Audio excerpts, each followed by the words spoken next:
L'échographe, nouvelle cible des voleurs. Plusieurs appareils ont été volés ces dernières semaines. Une start-up lyonnaise réalise les 4 lions du parc OL grâce à l'impression 3D. Et puis 200 concurrents ont participé ce week-end au plus grand concours de figurines d'Europe.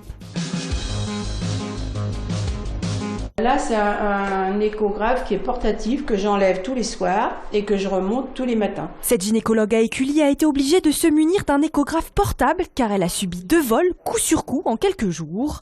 Un phénomène qui se multiplie dans l'agglomération lyonnaise. Premier vol d'échographe, ils sont passés par la fenêtre.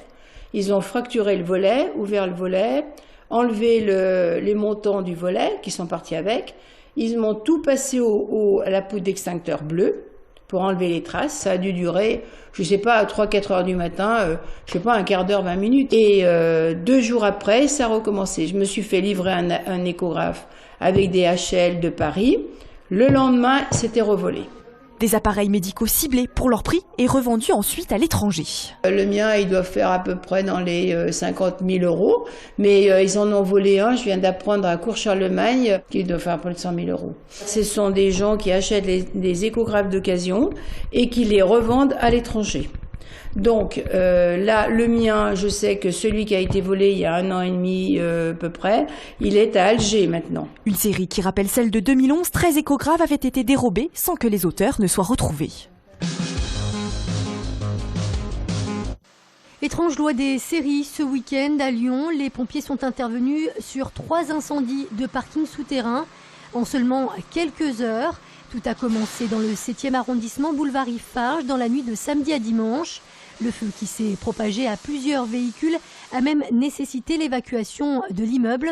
2 autres sinistres ont été relevés, un rue Chateaubriand, toujours dans le 7e, et un autre quai Gilet, dans le 4e.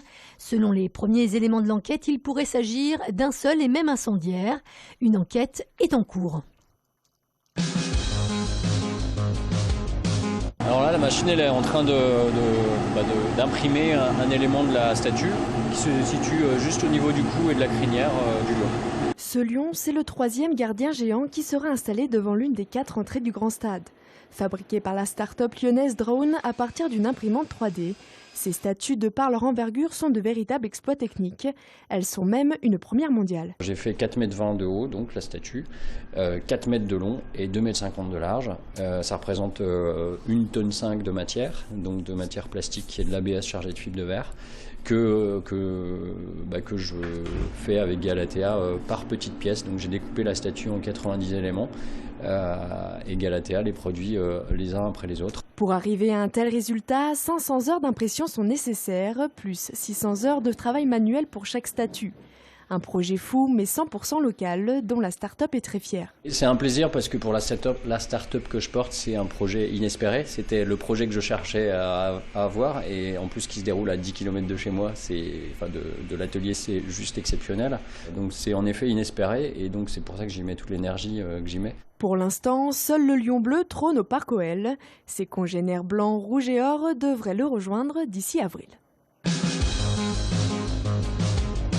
L'OL a vu rouge hier soir au stade Pierre-Mauroy de Lille. Des Lyonnais qui se sont inclinés 1-0 sur ce coup franc marqué à la 28e minute par Sofiane Bouffal.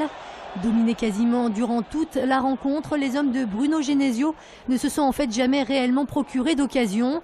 Pire, ils ont même gâché les quelques chances qu'il leur restait de revenir au score en faisant preuve d'une extrême nervosité. Résultat, 7 cartons jaunes et 2 expulsions hier soir, celle de Christophe Jallet à la 60e minute et celle de Clément Grenier à la 87e. 2 joueurs qui seront donc absents dimanche pour la réception du PSG à Dessine. De quoi susciter quelques inquiétudes. Du côté de l'Asvel, grosse déception également ce week-end. Les Villeurbanais ont perdu en demi-finale de la Leaders Cup face à Chalon, 70-91. Une défaite que les hommes de J.D. Jackson devront pourtant vite oublier puisqu'ils se déplacent demain en Belgique. L'Asvel affrontera Anvers pour le match retour des 8e de finale de la Coupe FIBA. Le peintre a souligné tous les détails musculaires du gladiateur pour les mettre en évidence.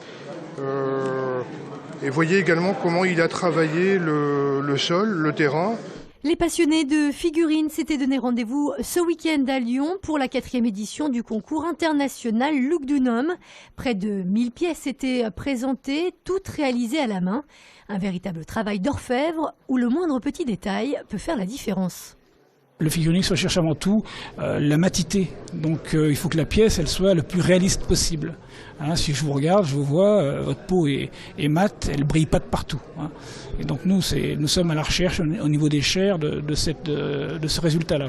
Plusieurs dizaines, voire centaines d'heures de travail auront été nécessaires pour réaliser ces figurines hautes de 75 mm seulement. Particulièrement prisées, les pièces faisant référence à l'histoire et notamment à l'Antiquité. La figurine historique a un gros intérêt qu'elle nécessite des recherches dans l'histoire et en général les figurinistes sont également des historiens assez férus. La figurine fantastique laisse plus de part à l'imagination, à la créativité, à la mise en scène, au rêve. Plus de 200 concurrents avaient fait le déplacement pour ce concours le plus important d'Europe.